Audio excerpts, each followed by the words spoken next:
আমি ব্যক্তিগত আলাপচারিতায় অনেককে বলছি, সেই মুরব্বী এখন মারা গেছেন, উনি কোনো আলেম ছিলেন না, নবীগঞ্জের একজন মুরব্বী। আমার সাথে খানেকায় গেছিলেন, গল্প করছেন। সেই গল্পের মধ্যে একটা কথা বলছেন, আজও কথাটা আমার স্মরণ হয়, যে সোহবতের কারণে তার মধ্যে এই জ্ঞান চলে আসছে। আলহামদুলিল্লাহ। আমাকে বলছিলেন, আমি সাবের গাড়ি যায় আমার সামনে দিয়া, আমি সাবকে সালাম দিছি, আর অথবা এই জায়গা থেকে বিদায় দিছি, আর সাব আরেক মাহফিলে যাবেন, সাবের গাড়ি রওনা দিচ্ছে। ঠিক এই সময় মনের মধ্যে আসছে এই কথা, যে সাবের গাড়ি তো জায়গা ছিল, যদি আমি একটু উঠতে পারতাম তাহলে পরবর্তী মাহফিলে গিয়েও সাবের কথা শুনতে পারতাম। এই কথাটা আমার যখন মনের মধ্যে আসছে, কিছুক্ষণ পর গিয়া গাড়িটা থামছে, আর সেক্রেটারি সাহেব ডাক দিচ্ছেন, সাপ আপনাকে ডাকতেছেন।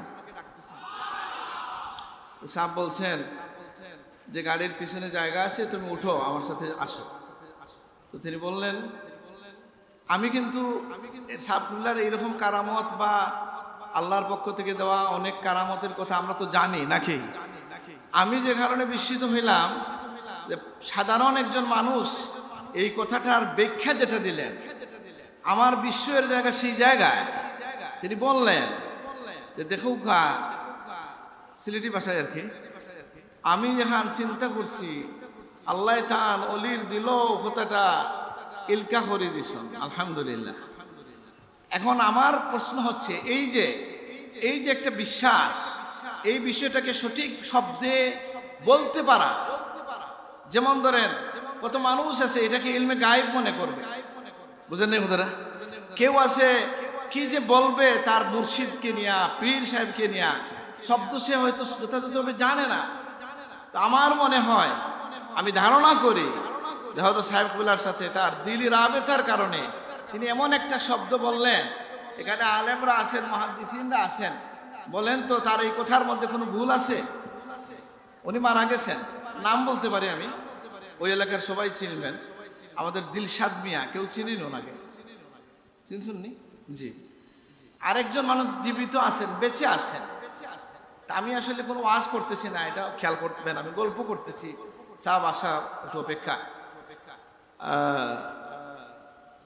আরেকজন এখনো জীবিত আছেন, ওনার নামটা আমি আর বলি না।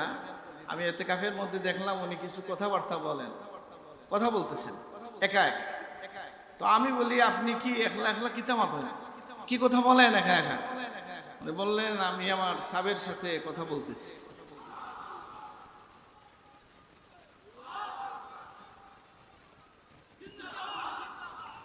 রাখেন, তকবীর দেওয়ার কথা যখন বলবো তখন কিন্তু তকবীর দিবেন না, বুঝতে পারবেন কিনা জানি না। আমি বিস্মিত হইলাম, তাহলে আমি একটু ভয় পাইলাম যে এই লোক মসজিদে আছেন, সাফিউল্লাহর কবর তো দূরে আছে, কথাটা বুঝেন কিনা। আর আল্লাহর ওলিদের সাথে এইভাবে কথা বলার নিয়ম আছে কিনা, যদিও থাকে এটা অনেক গভীর বিষয়। শাহ ওলিউল্লাহ মুহাদ্দিস দেহলভী রহমতুল্লাহ আলাইহি তার আল কাউলুল জামিল কিতাবে বলছেন, মৌলানা আজমুদ্দা খান সাহেব আমরা পড়ছি বা বড় সাহেব আমাদেরকে এটা বলছেন, যে ওলি আল্লাহদের সাথে কথা বলার একটা পদ্ধতি আছে। তো সেখানে এই পদ্ধতিতে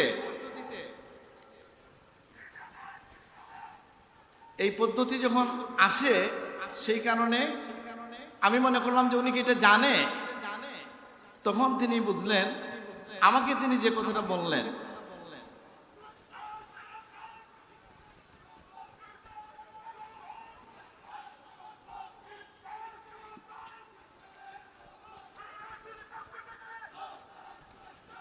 আমাকে যখন তিনি বললেন এই কথা, আমি তাকে বললাম যে আপনি যদি আমাকে বলতেন যে আপনি কিভাবে কথা বলেন। আমি যখন বললাম যে আপনি কিভাবে কথা বলেন, তখন তিনি কি বললেন? তিনি বললেন যে আমি একটু বিস্মিত হই যে তিনি কিভাবে কথা বলেন। তখন তিনি বললেন যে শোনো আমি কি লেখান মাতি বলে। উনি বললেন যে আমি যখন দুরূদ শরীফ পড়ুন সাল্লাল্লাহু আলা সাইয়্যিদিনা ওয়া মাওলানা মুহাম্মদ ওয়া আলা আলিহি ওয়া আসহাবিহি ওয়া সাল্লাম সাল্লাল্লাহু আলা সাইয়্যিদিনা ওয়া মাওলানা মুহাম্মদ ওয়া আলা আলিহি ওয়া আসহাবিহি ওয়া সাল্লাম بلغ العلا بكماله كشف الدجى بجماله حسنت جميع خصاله صلوا عليه وآله তখন আমি কি বলবো কথা তো তিনি বললেন আপনার সাইরা তো আরো ভাই আচ্ছা তে আমি যখন বললাম যে আপনি কিভাবে কথা বলেন আর যারা রেকর্ড করতেছেন এগুলো রেকর্ড না করাই ভালো, খুব ব্যক্তিগত আলাপ। উনি বললেন আমি বলি যা বলার সব কথা বলি, কথা বুঝেন। এই জায়গায় তাকবীর দেওয়া উচিত যে একজন সাধারণ মানুষ যে কামেল পাস করে নাই, আলেম পাস করে নাই, একজন জেনারেল মানুষ সোহবতের কারণে সঠিক কথা তার জবানকে আল্লাহ তাআলা শুদ্ধ করে দিয়েছেন। তিনি বললেন যে আমি বলি যা মনের কথা সব বলি, আর আল্লাহকে বলি আল্লাহ আমার এই কথাটা সাহেবের কাছে পৌঁছায় দেন।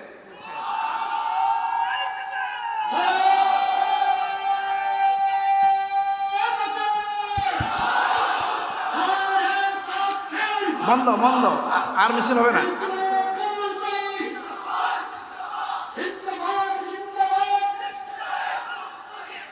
আল্লাহর মিছিল দেওয়ার মতো কথা বলছেন। তাহলে আমরা বুঝলাম সোহবতের মধ্য দিয়া সাধারণ মানুষের মধ্যেও তার এই গুণ চলে আসে। এটা মৌলানা সাদির কবিতায় যদি পড়েন সেটাও আমরা দেখি, এবং আস-সুহবাতু মুতাআসসিরা এটা আমরা জানি।